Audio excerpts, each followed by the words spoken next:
On this week's episode of Film Rhapsody, I sat Russell down with his mentor Karel Segers for a one-on-one chat about writing, storytelling, and everything in between.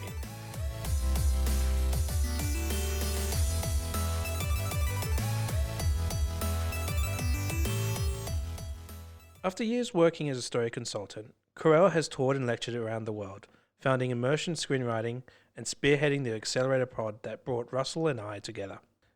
He has played a pivotal role in helping writers take their writing to the next level, and just this year he played an important part in bringing the feature Danger Close to the cinemas. Welcome to the show, Karel. Hello, Russell. Well, thank you for taking the time to come in here. I guess where we should start is you telling everyone else a little about who you are. Well, it all started a long time ago in Belgium. That's where I was born. I wrote my first produced script when I was at high school. No, not high school, primary school.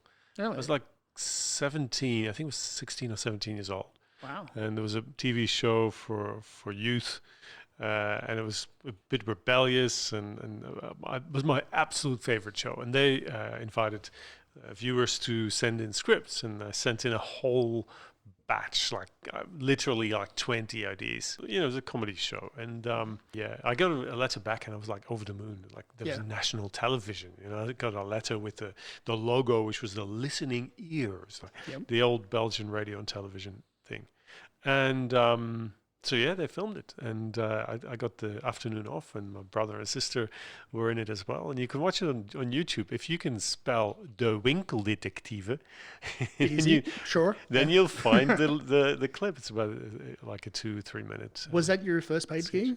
Was it paid gig? Yeah. I got paid. I could choose between either a Casio mini synthesizer or 4,000 Belgian francs, and I knew where my career was heading, so I opted for the money. You can buy mini Casio recorders, I imagine. Exactly. Although And I was, to be honest, I was into synthesizers, and at the time, I aimed slightly higher than the Casio.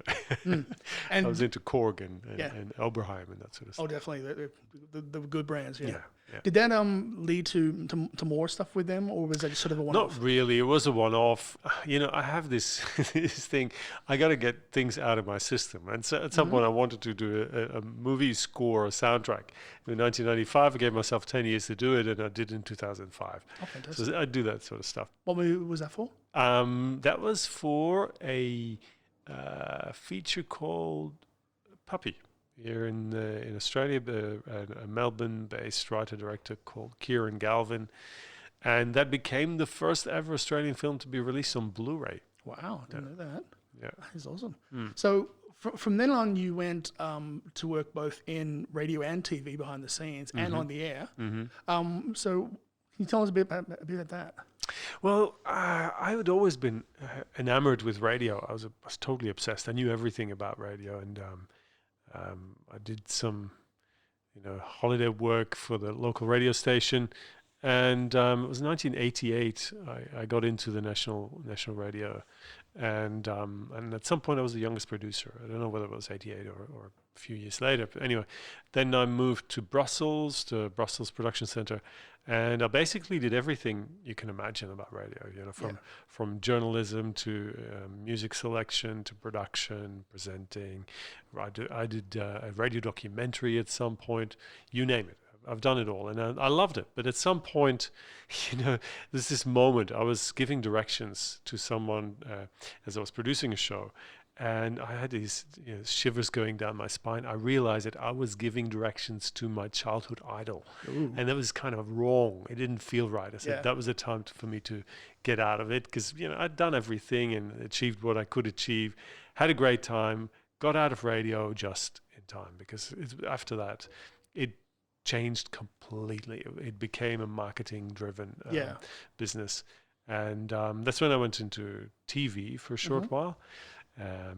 Film Net, which was pay TV, and I was involved in selecting, acquiring, and programming independent films. Did that for a few years in Belgium, Holland, and then later in London, and I came to Australia in 2001. Did you have any training before that, or was it something you found yourself falling into and then learning on the job? Well, I did something called Germanic philology. It's a linguistics and literature university degree. And it turned out that most people who were working in radio and television had that degree. So, so I needed that. Never really used it. Because that's sort of the area of Europe that it's all Germanic based in languages, isn't it? Yeah, well, Germanic languages are English, German, Dutch, and Indo-Germanic languages are Swedish and Norwegian. So does that give you like a better understanding of those languages because you have that sort of education? I wouldn't say so. I wouldn't say living in Europe helps. Yeah. But actually, I just realized that I made a mistake. I said that I mentioned Finnish in that group, and if any linguist is listening, they would go like, "No, that's not true." They'll lynch you. Because Finnish is not part of the same group. They're in together with Hungarian. They have this mini group of totally impenetrable, very difficult languages. Is Finland or Hungary the? I vaguely remember hearing something about how one country has something like 100 different dialects. I wouldn't be surprised. Yeah. I can count to 3 in Finnish. Do you want me to do that? Go for it. Uksi, kaksi, kolme. It's awesome. I can say some things in Greek, but nothing that we can air. Always learn to swear. I can say something in ancient Greek. Go for it. You've got a European here, so I think you got to milk me for languages now, right? Please teach me the swears. All right, ancient Greek. Here we go. Uta kremata alata temata istibe bayak temata. Right. And it's true too. And that's all compliments? Absolutely. Okay, so from then on, you started consulting and storytelling. Was that something you fell into or something you sought out? Well, I wanted to produce. I came to Australia, wanted to be creative in film, actually wanted to set up a production company. I did so. Aussie Films still exists. But I learned the hard way that Australia is not really the most producer-friendly place on the planet. Yeah. And so that didn't last very long. And I mean, more recently, I actually realized that situation is even far worse than I thought at the time. But at the same time, I was trying to avoid following all my family and relatives who were teachers. Yeah. And my grandfather was a teacher. Both my grandfathers were teachers. My mother was a teacher, and I got like a whole bunch of aunties who were teachers. So you ended up taking sort of a roundabout way exactly. At some point, I realized that instead of telling writers who wanted to get their stuff produced, I was telling them, how I believed their scripts could be better. I kept repeating that to more and more people, and at some point, it just made a lot of sense to get them all into one room. Yeah. Before I knew, I was actually lecturing. So how did you basically learn those skills? Is that something that you just sort of acquired out of experience? Well, when I was acquiring films, I was watching I went to these film markets and film festivals, and I'd watched like 50, 55 films in a week. And that's when you start seeing patterns. Mm-hmm. Around the same time, I started devouring the most common screenwriting books, Robert McKee, John Truby, Michael Haig, Christopher Vogler. Not sure if Blake Snyder was around at the time, but Linda Seeger surely was. So I read all those books and basically distilled what I thought made sense, because I have a little bit of an academic mind. I always ask why. Yeah. And I mean, these days I'm usually very frustrated when I read screenwriting books, because either they're just rehashing the same thing or they're just plain lying. Right. There's one, and I won't mention which it is, recently started reading. It's quite a popular book, and it's just hogwash. It's just such totally useless useless stuff. So so I kind of tried to reinvent the wheel, which was not always the most effective or at least profitable way to go about it. But I'm kind of proud to say that I found a few new angles that I think are useful for screenwriters. And I mean, you're probably aware of what I'm talking about. Oh yeah, totally. Here. Yeah. Like point of view, midpoint reversal. Yeah. That sort of thing. Talking about events, actions, and characters in that respect. Did you ever try to? I know you have some literature out there. Did you ever try to like join those books and sort of corner the market on this is the right way to do it? I on average, twice every month, people ask me, "Where's my book?" and I should write my book. And I've started putting it together structurally, but I don't know whether it ever be there. We'll see, because it's gargantuan undertaking to write a good book. And when I said when, I didn't say if. When I write that book, it'll be a good book, and it'll take a lot of time. So I have. Would you maybe write versions for like, this is how to write a drama, this is a comedy genre, like different angles on how to do it? Possibly. There are differences, but I'm not an expert in each of these genres. So although I may put footnotes per genre, I don't think I'm going to go into detail for each. Righto. Yeah. I guess one thing I want to find out is like I feel like I've always been a writer. It just took me as long as it took to get where I am now. I guess the question would be, can writing be learned, or is it something you need to be born with? Yeah, that's a question often comes back. I think everybody is a writer to some degree. Some people have to work harder than others. And I think you kind of know whether you're a writer or not. I think if you have that unquenchable desire to get a story out, I guess then you're a writer. That nagging little voice in the back of your head. Exactly. Yeah. But not everybody has, this is born with the skills. And I think that there are skills that you can learn. I'm absolutely sure of that. And if you listen to some of the greatest contemporary screenwriters, they will admit that. If you listen to an Aaron Sorkin, he learned what he knows from listening to plays. He listened to more than 1,000 plays. And it's just, it's osmosis. I mean, you're familiar with that screenwriting course I've got online. It's called Immersion. It works by osmosis. I really believe that the core skills you need to execute the script on the page, you can learn. Yeah. So if you feel the inspiration and the desire, that's one thing, but you still need to learn the skills. Yeah. Otherwise, it's going to be a very, very long journey of rewrites, I think. When you relocated to Australia in the early 2000s and started Aussiewood and started working both in consulting and producing some stuff, did that leave much time for your own writing? Well, I've never really written much, and I think that's the teacher DNA inside me. I started a second screenplay when I was doing my military service in 1989, and I wrote 63 pages, and I gave it to my best friend, who was my mentor for a long time. He's one of the smartest minds on the planet. His name is Chris Krapps. That's his real name, and he, by the way, he wrote a fantastic book, Secrets of the Cinema.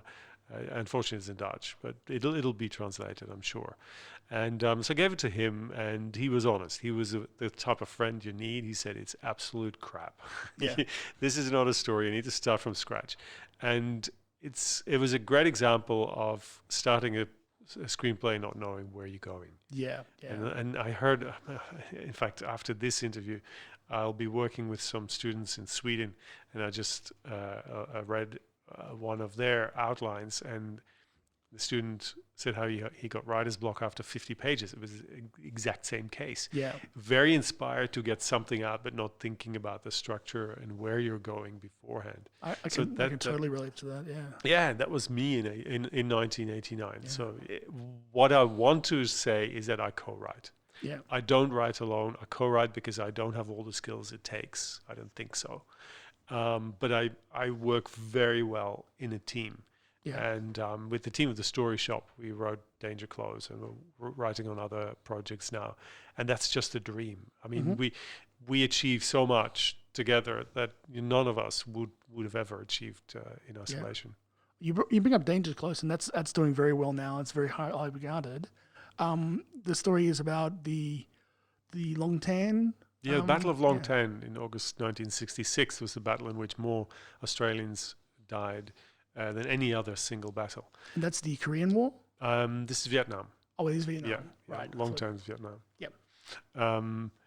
And it's a story that bizarrely had never been brought to the screen. Really? And some people had tried to write the scripts for it. Some people with very, you know, how would I say, ringing names in this country, you know, people that were known all the way into Hollywood, and none of these managed to break the story, to crack the story for the screen. And then the producer, Martin Walsh, came to me and he asked if I could do it. I said, well, I can't do it. I can have a look at what you've got now, if you can give me a synopsis and I can give you advice. He didn't have a synopsis. That was the first red flag. Wow. But he wrote one overnight. I read a synopsis and said, well, listen, you've got to start from scratch. And I can, you know, find writers for you, or we can do it with the story shop. And we pitched what we believed could be a workable angle. And he accepted that. And that was 2011, and we started working on it pretty much straight away. Wow. You mentioned your service in the military beforehand. Did that help in cracking a story about like a military campaign? That's a good question. I've actually never thought about that.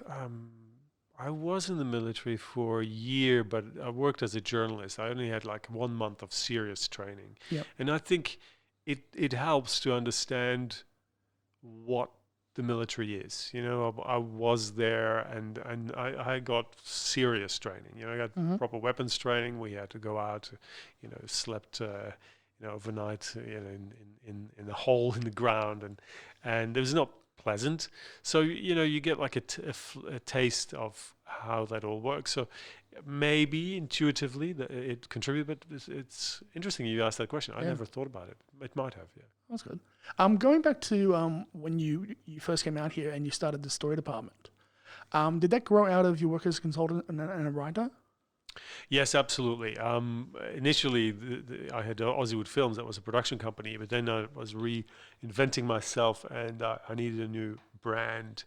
And because I wanted to focus on story more than script. I think in Australia there was this overemphasis on script, on dialogue, on execution.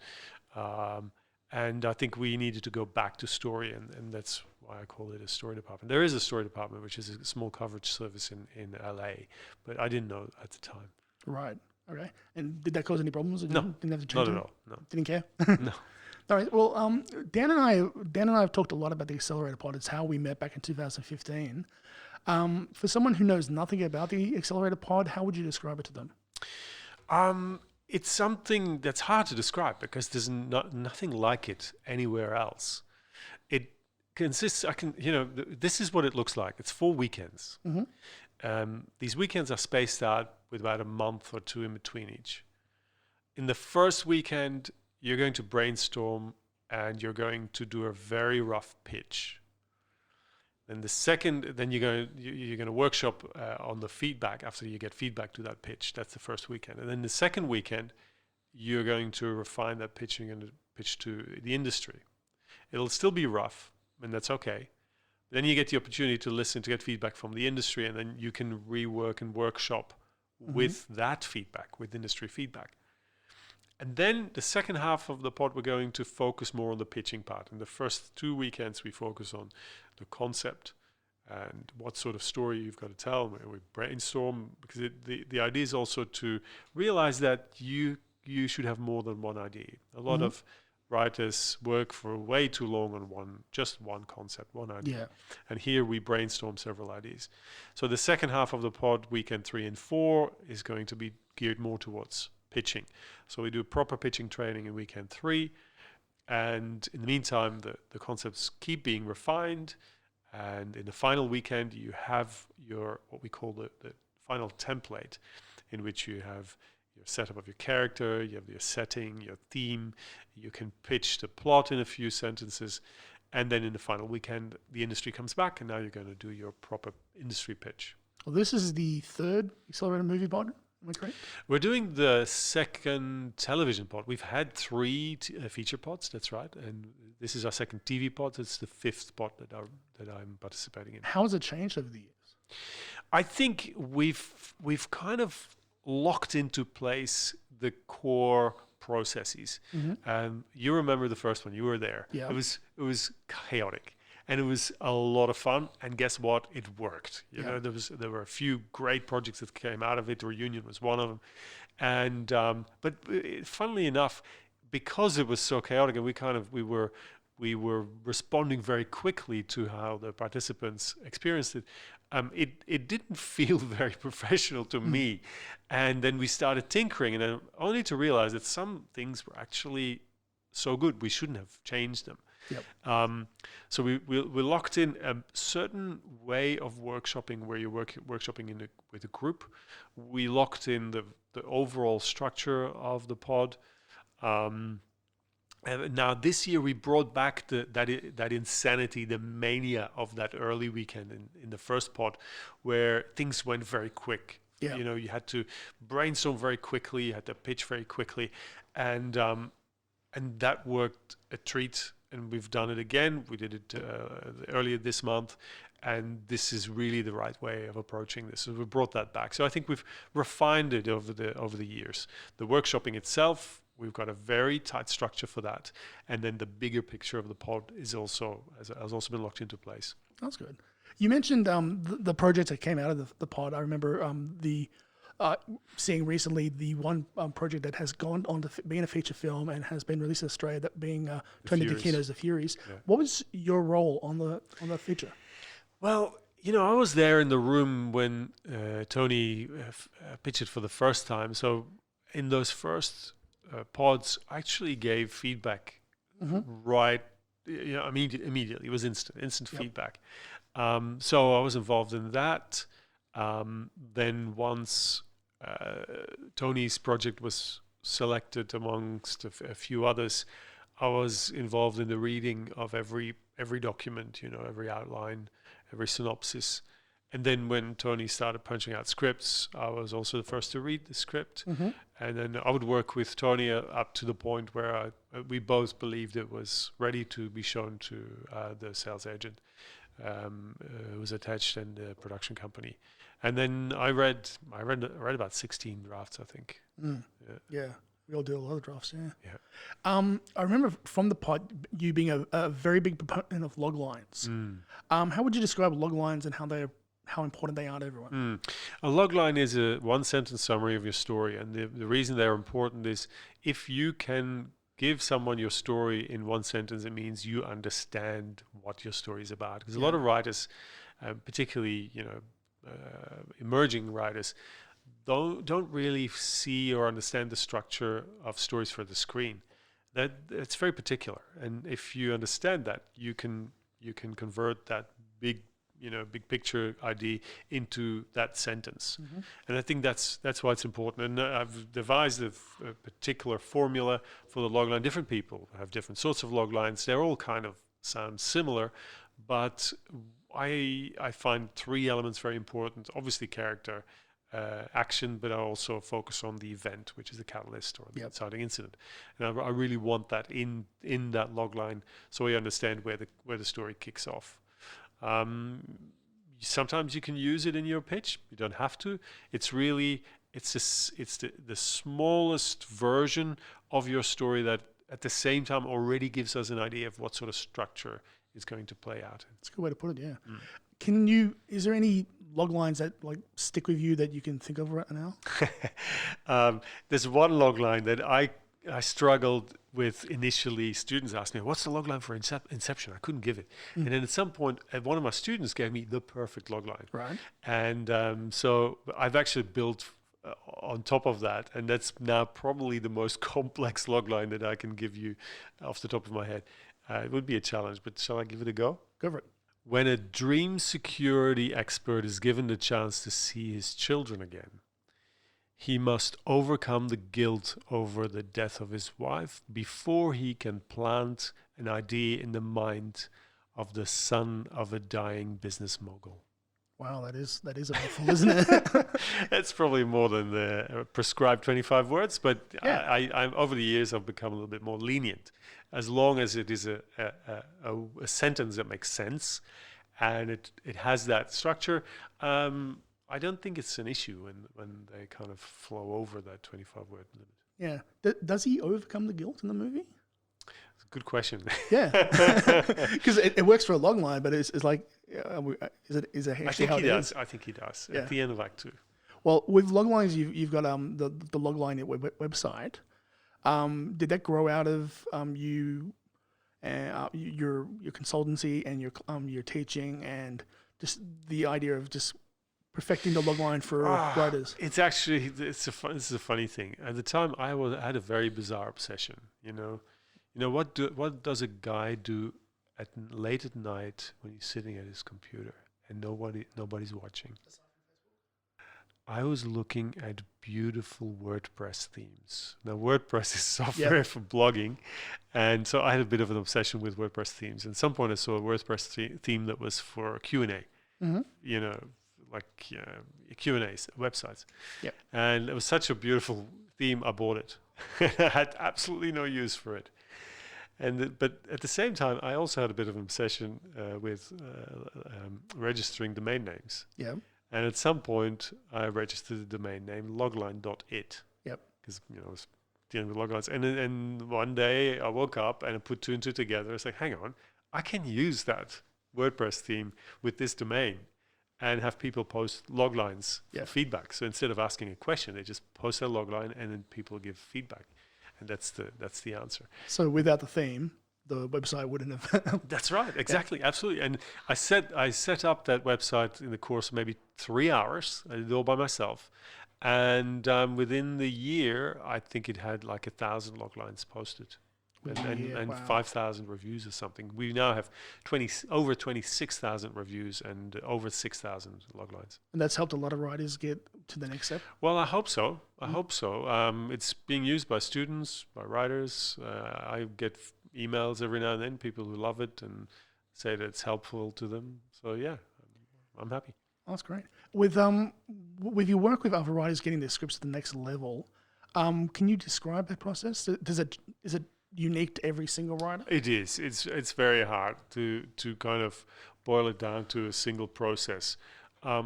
Usually I try to go back to the concept. So I try to help the writer building that logline and see what's the core story. And then I try to go to a one-pager. And from the one-pager we go into further detail. But as you may expect, most writers have a screenplay when they come to me. Yeah. So they want me to read the script. Now, reading a screenplay takes a lot of time. And I live in Sydney. It's an expensive city. So it costs a lot of money to have me read a screenplay and spend the time on it that it takes to give good feedback. So and I don't think it's always the best investment for beginning writers to do that. So I basically recommend to already go back. I recommend that they write this one-pager from the existing screenplay. And then I give feedback to the one-pager. That can be done way, way more cheaply. And then we build from there. And then hopefully by the time they are ready to rewrite the screenplay, they've actually accepted that, because very often people think that they just need to do a quick brush up, a quick polish, whereas most of the time it's what we call a page one rewrite, a complete rewrite of the screenplay. I imagine in some cases a lot of writers come to you thinking, okay, the screenplay I've written is pretty much perfect. Yeah. And you're going to pat me on the back and be like, good job. Yeah. And here's your ticket to Hollywood. And usually they prepare you. They usually, there's this warning in the subtext of what they say. So they say, I was wondering if you could read my script. I'm pretty happy with it. Yeah. But you want to see if there's anything, that I could improve. But when somebody says I'm pretty happy with it, that's kind of like a warning. I will not rewrite the screenplay. I will not do a page one rewrite. Has screen story telling changed a lot in the last decade? It has, yeah, absolutely. I think television has had a massive impact on features, which used to be the other way around. I think we have more flexible point of view. We have characters that are not always redeemable. We now have characters who are not aspirational. You don't want to be like that character. Think Nightcrawler. Nightcrawler is fantastic screenplay. It's not, your typical hero. There's really no sympathy for that No, character, is there? no. Yeah. And I think that's a sign of the times. Mm. And I think that comes from television. I think we've seen that sort of anti-heroes on the small screen before they came en masse to the big screen. Mm. Has the rise of the cinematic universe has changed it even more? It's something that's kind of happening outside my realm. Yeah. I think we've got to be realistic. This is amazing keynote speech that Mark Duplass did for the South by Southwest convention, and he was basically saying that as writers and filmmakers, we shouldn't be deluded. He said the cavalry is not going to come. The chances that we are going to be working in Hollywood on that sort of level budget films is infinitesimal. It's it's not going to happen. Obviously, there are examples. There is James Wan who did Aquaman, and there's Taika Waititi who did Thor, but that's it. I don't know anyone else from Australia and New Zealand that raised to that sort of level. So I'm focusing on what I believe is achievable. And once you get there, I mean, you'll make the next leap. Yeah. I don't think, when you speak about cinematic universe, that's studio speak, that's Marvel, DC, that's, horror franchises. Mm-hmm. And I think we can learn from those because people start to think epically and in those terms. But I do warn people now at the pod, I would not go to a producer and say, listen, I've got a 10-season TV show, in the Star Wars universe. I don't think so. We all have Star Wars TV shows we want to make. I want to watch them first. They're not too bad. I hear. Can we assume from the influence that TV has had on films, I guess that's kind of where the mentality of the cinematic universe has grown from, that this interconnecting storyline that just goes on and gets bigger and bigger as it goes on. Do you think that's something that we're going to continue to see? Or we'll get to a point where we're just like, okay, Marvel, DC, the Conjuring franchise, yeah?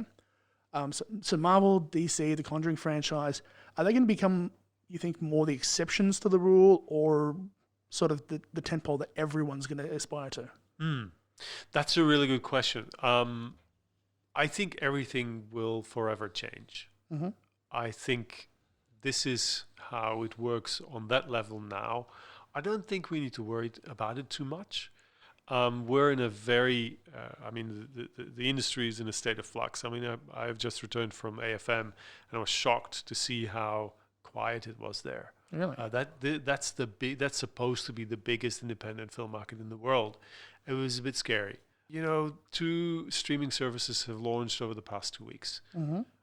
I mean, it's like in the history of mankind, it never happened, right? And it's pretty massive ones, right? Apple TV Plus and Disney Plus.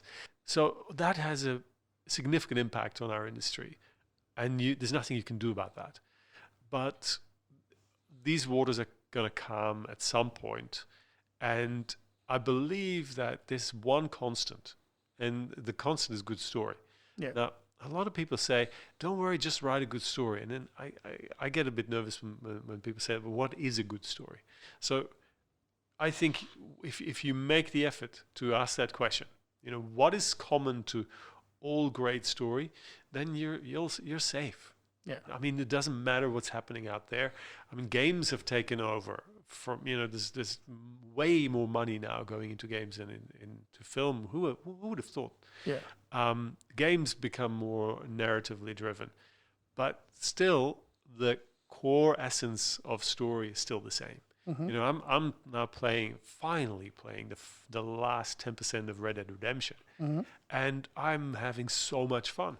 Why is it? Because it's a great story. With a recognizable character in a recognizable universe, with clear tasks, clear events, and clear actions. Yep. Is that the sign that we have to? No, that's wrap up here? the sign that I don't know how to turn my phone off. You see, my phone is off by default. Yes. I'm a happy person. You're a professional.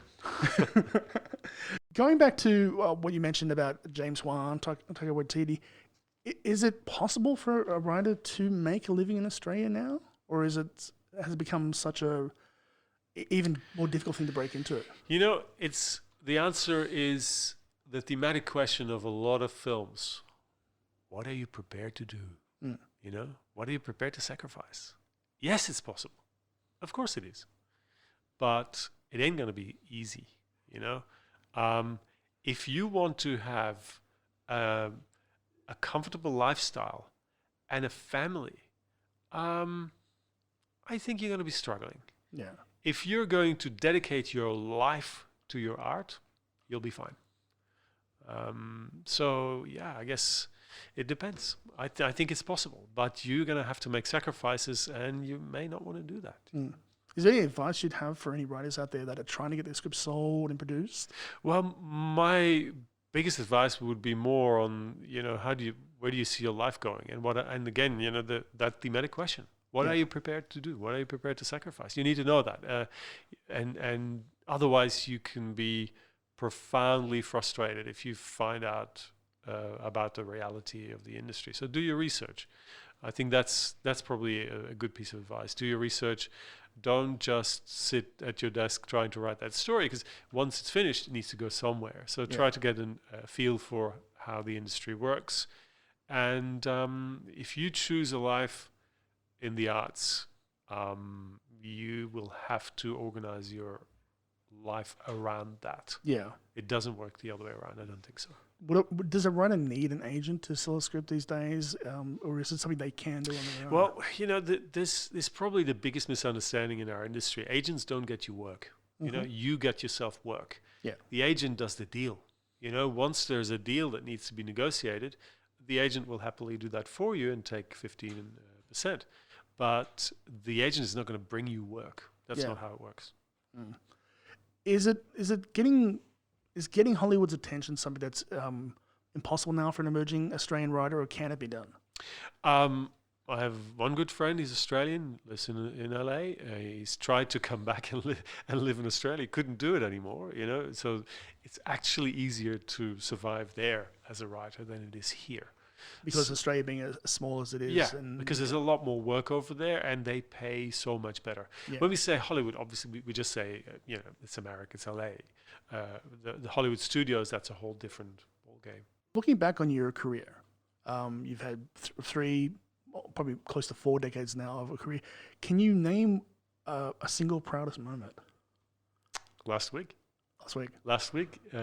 probably the best week in LA, doing with my mates of the story shop what I would want to do 52 weeks of the year. Yeah, I did it for 1 week. We celebrated the US release of Danger Close, which means that now apparently I can become a member of the WGA, the Writers Guild of America. There you go. We went to the American film market pitching our new projects, and we worked very hard every day on our new projects. So getting up early and just do the work, and then have a few meetings and celebrate at night. That was fantastic, and I was very proud that we made it to that point. That is awesome. So what is next for you?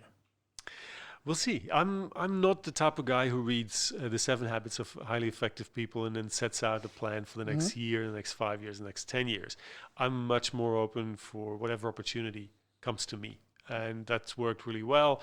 It takes less energy. You know, you just every day I choose what are the options and what shall I do. So what's next? I don't know. I mean, I hear that we're going to do the pod in New Zealand next year. So we're going to do a full Accelerator Pod in New Zealand. So I look forward to that. I'm also looking forward to having my mates of the story shop in Sydney a few times next year, so we can accelerate that work. And yeah. That's about it. I mean, I don't make big plans. Right. I hope they come to me. So if someone was wanting to get in touch with you or find out some more information about what you do, where can they get in touch with you? Well, just Google my name. You'll find one of the, I'm on Facebook. There's the story department. you'll find a way of contacting me. Just spell my name correctly and you'll find me. My name is Karel, Karel Segers, Segers. And we'll find you just like that. Mm-hmm. All right. Well, thank you very much for coming in and giving us the time. Absolute Really pleasure. appreciate It was much cooler inside than outside. Oh, tell me about it. And it's always a pleasure to see you, Karel. Thanks a lot, Russell. mate. Pleasure. Bye. Once more, a big thanks to Karel for taking time out of his busy schedule to speak with Russell. If you want to sharpen your skills as a screenwriter or take your career to the next level, sign up for Karel's acclaimed Immersion Screenwriting course. There's no better way of mastering your craft than by doing, and that's what Immersion Screenwriting will do for you. There are multiple versions of the course, including the Big Boys Platinum version that runs for 6 months, or the standard version that runs for 50 days. You can take the standard version to learn writing for feature film or television for just $99 but as a special gift to listeners of Film Rhapsody, Karel is offering a 50% discount. Just enter the code podcast50 at the checkout and you can begin your writing journey today. You can find the course at http://screenwriting.courses, or for more information, email Karel at k@tsd.im. And that's all for this episode. Next week, Russell and I speak with producer Masood Vajahani, the visionary behind the Spacefaring Civilization project, and one of the producers on our award-winning short film, The Man in the Moon. I'm Dan Sanguinetti, and this is Film Rhapsody.